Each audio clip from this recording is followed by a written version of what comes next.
It's early morning in an Amish farmhouse. A thin mist drifts across the fields, and the first light of dawn glows through the kitchen window.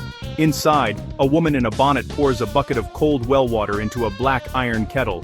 There's no sound of pipes hissing, no water heater clicking on, only the soft crackle of a wood fire coming to life beneath the stove.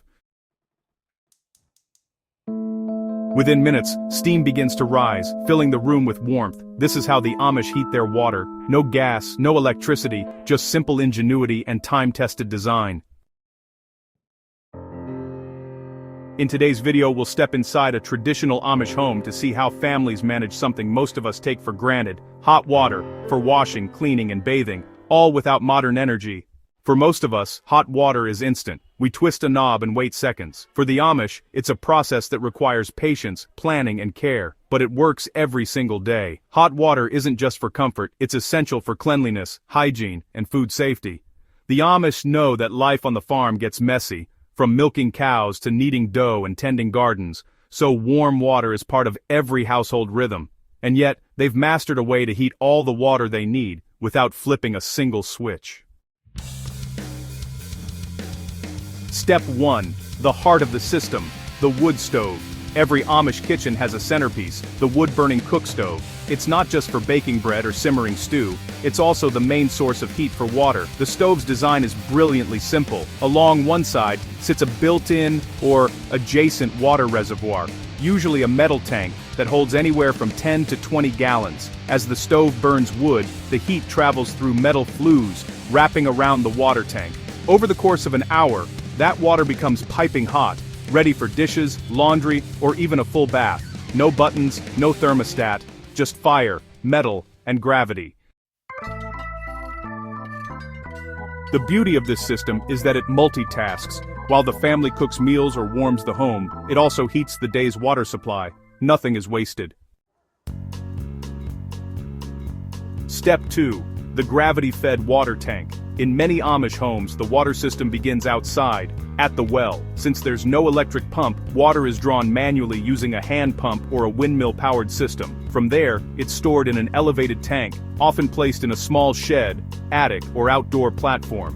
When the kitchen tap or stove reservoir is opened, gravity does the work. Water flows downward naturally, without the need for any pump or pressure system.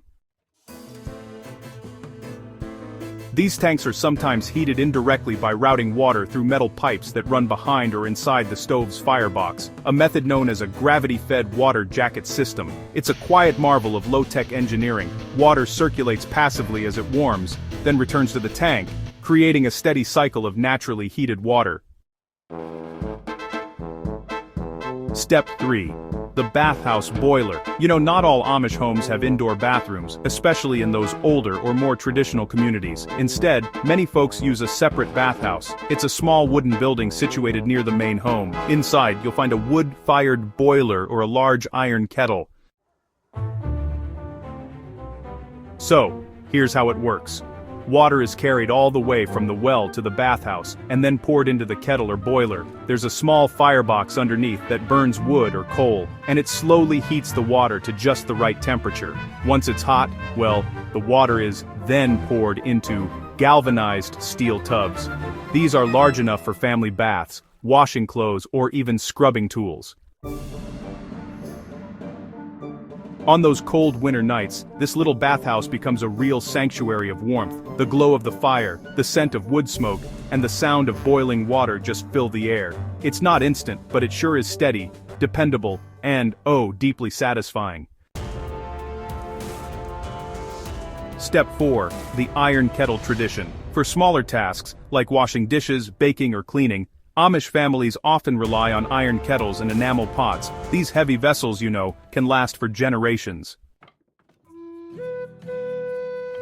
They're placed directly on wood stove surfaces or sometimes hung over open fires using hooks and chains. The iron retains heat remarkably well, keeping water hot long after the fire fades. Some families keep a kettle of water on the stove all day, ensuring a ready supply of warmth for washing hands or preparing tea. Even during summer, when fires burn smaller, there's always a pot gently simmering somewhere in the kitchen. Step 5. Angakchensten o skatpol. The copper coil innovation. You know, some Amish builders, especially in more progressive districts, have found clever ways to modernize without breaking tradition. One common upgrade is the copper coil system. Here's how it works. A coil of copper pipe is wrapped around the stove's chimney or firebox. Cold water enters one end, travels through the heated coil, and emerges hot at the other. This simple design turns every stove into an on-demand water heater. No gas, no power, no moving parts. It's a perfect example of Amish ingenuity, adapting modern concepts using traditional materials. Step 6. Bathing the old way. Even without plumbing, Amish families maintain impeccable cleanliness. Bathing days are usually planned around when there's the most hot water available, often Saturday evenings before Sunday worship. A large metal tub is placed near the stove or in the washroom. Buckets of hot water are poured in mixed with cooler water until it's just right. The same water may then be reused for multiple family members, starting with the youngest children and ending with the adults, a simple way to conserve both water and heat. While it might sound old-fashioned, this method uses a fraction of the resources we waste daily and creates an atmosphere of calm, shared routine. Step 7. Heating water for laundry. Laundry days in Amish homes are, another lesson in efficiency. Women heat large kettles of water outdoors over open fires or wood-fired boilers. Once the water is steaming, it's poured into hand-cranked washing machines or tubs. The entire process is physical but precise, from hauling water to scrubbing clothes and wringing them out before line drying in the fresh air. There's a rhythm to it, and for many Amish families, it's as much about community as cleaning. Neighbors often gather on wash days to help one another and share conversation while the kettles boil. Step 8 is safety and practical wisdom. Without electricity, safety becomes a matter of discipline and awareness. Amish families are careful about maintaining their stoves and boilers. Children are taught from a young age how to handle hot water safely and, to respect open flames.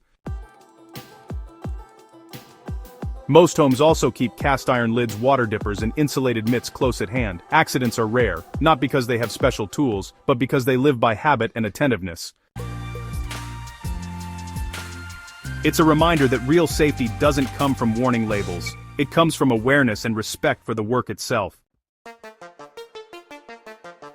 Step 9 is all about summer solutions. Heating without overheating. You might wonder, what happens in summer? After all, who really wants a roaring wood stove when it's, 90 degrees outside? The Amish have a solution for that too. In the warm months, they often use outdoor wood stoves or small summer kitchens. These are detached structures where cooking and water heating can be done without heating up the main house.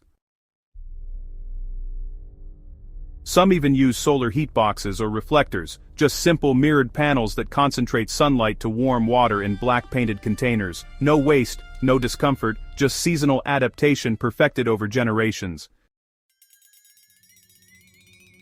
Faith and the philosophy of simplicity. Underneath all these practical systems lies something deeper. A